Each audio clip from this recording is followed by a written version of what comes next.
is in fact an authentic Waffle House mug, which was rightfully stolen by me. Okay, hopefully this stays focused. Not sure if it will. Anyway, hello. It's been a minute. I am going to be grading some essays. Hopefully the tippy-tappy pitter-patter of my typing will be relaxing to listen to. If not, hopefully you are relaxed by observing someone else doing a task and not paying attention to you. Because that's pretty much what this video is going to be, is me doing a task, grading essays, and you sitting there.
If my clicks seem a little sassy, it's because I'm grading on spring break.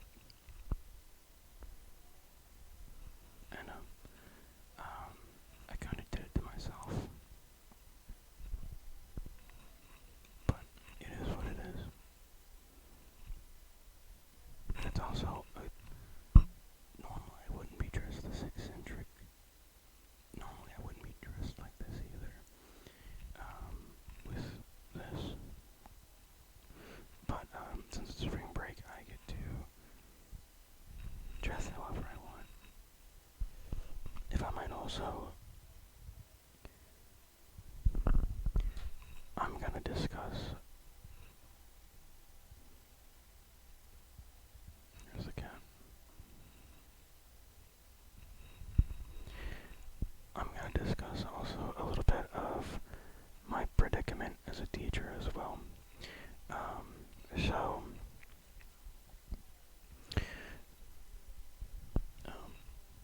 used to have my own room. That is to say, I had my own, like, classroom. I was a solo teacher. I had a couple of other,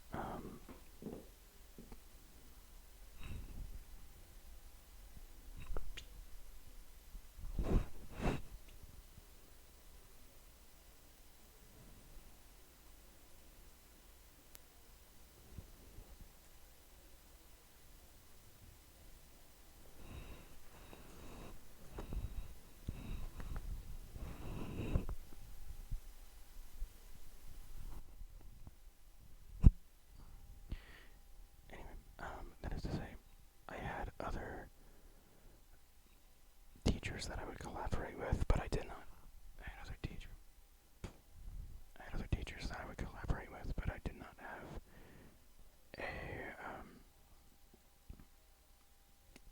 another teacher in my room except for like one period.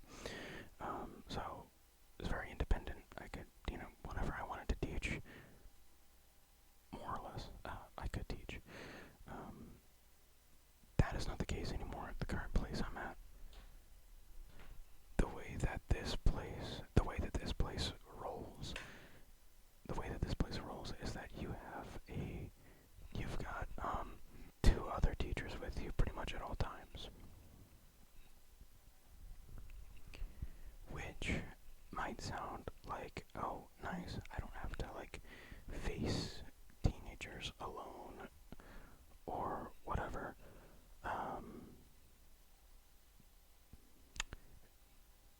But you might think like, oh, classroom management is like so much, it's gonna be a lot easier with more people, all this stuff. Not really, because the way that it's set up is basically like there's three of us in like one giant room, and then each of us has our own like mini classroom in that room. So there's like three sections to the overall classroom, and each of us get one section. It's honestly a bit of a nightmare, just in terms of like teaching, in terms of like managing volume, kids overhearing answers in another section, or also the classroom management part of it where they get up and just wander over into a different section, and that's like all, it annoys me. It's all very annoying. Anyway, as I'm grading these essays,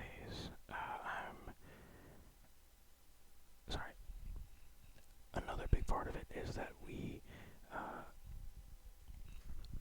share literally everything. Like we share the same kids, we share the same classroom, like the same like big space. We split up grading, we split up planning. Like it's all a collaborative effort, and that has gotten old pretty quickly. There is such a thing as too much collaboration, and I don't know. I'm struggling with that a little bit. So through grading these essays, I've been able to see like the different ways that my co-teachers grade. They, like, I can literally see their comments on the students' work.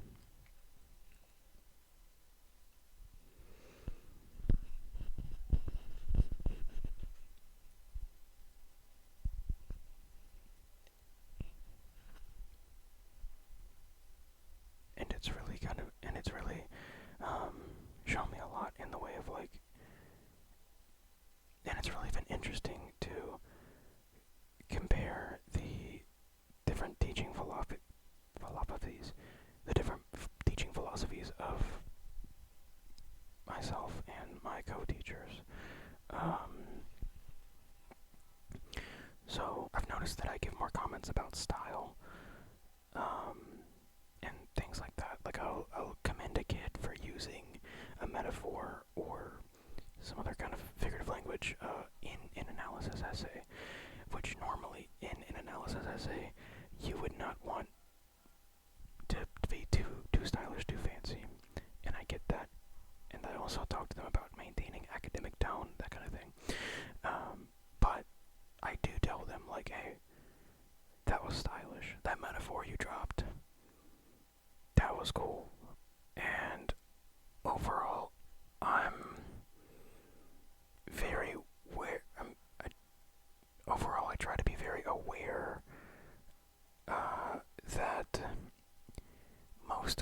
teachers are trying to beat them into a certain form, like where function is. Hold on, my laptop is about to turn off. The screen's about to go off because I'm not doing my job. I'm not grading. Turn that back on. But I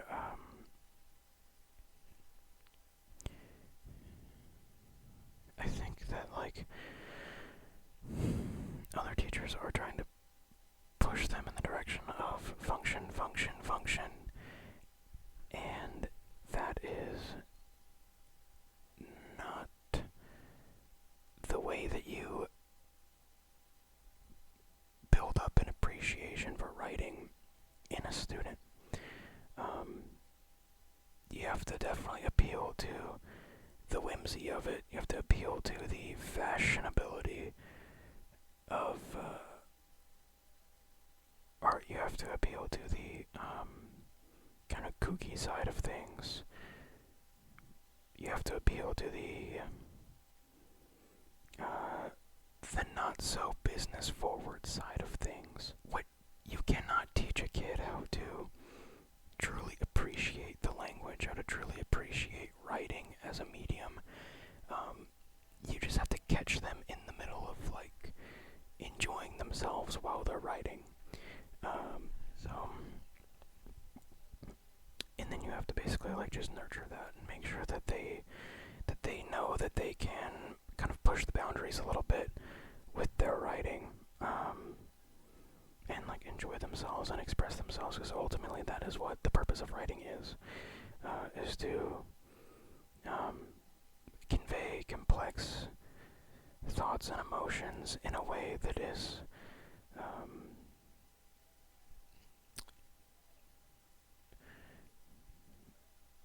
stylistically unique. So I try not to push them too far in the direction of function, which I'm grading essays, so like I have to do that. But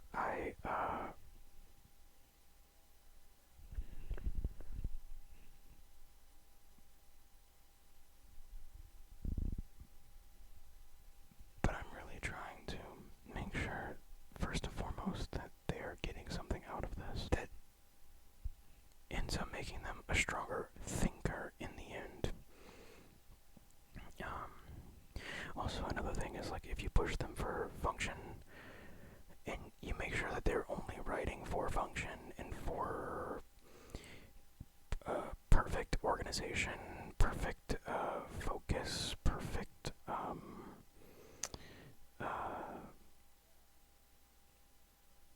to be perfectly formulaic, you have to realize that you're pushing them towards the edge of using AI. You're pushing them towards that cliff of AI usage, AI dependency. I'm not medicated right now, by the way. I don't have my ADHD medication. There was a fuck up with my insurance, and now I'm sitting here trying to grade essays and philosophizing about teaching writing. I need to be medicated so I can actually like do my job. But not in the cards, it seems. Not yet, at least. Well, it was in the cards, but then the fuck up happened. Now it's not in the cards anymore. Whatever. It was holding the cards. Type of shit. Anyway.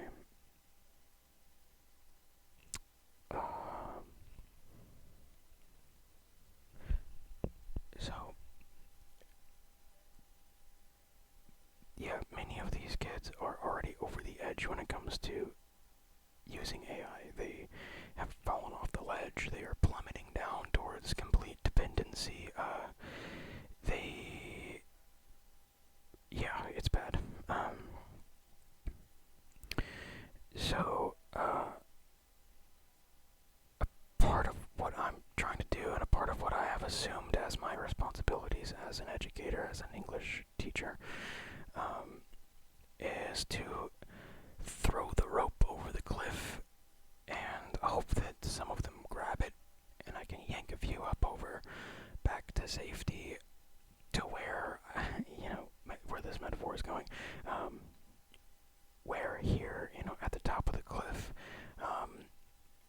we are safe and we are calm and we can think, okay? Anyway, my job, what I've assumed as my job as an educator and as an English teacher is that I have to throw rope over the ledge of this cliff and hope that some of them will grab it. And this rope ultimately is that's my last ditch effort to get them to enjoy writing and to save them from AI dependency when it comes to writing. To get them to enjoy the medium and to enjoy communicating complex ideas in a way that is idiosyncratic, kind of, maybe a little goofy, but a way that is authentic to them. And I realize that in the end, AI will probably win the battle, and, and our pool of capable writers will shrink in the population considerably. But there's nothing I can do about that. All I can do is the groundwork. So anyway, I'm going to keep grading these essays. I'm going to quit yapping at you. Sorry if this woke you up at all. Go back to sleep. I just am in a pickle while grading these essays. Because I just want the best for them. I want them to realize that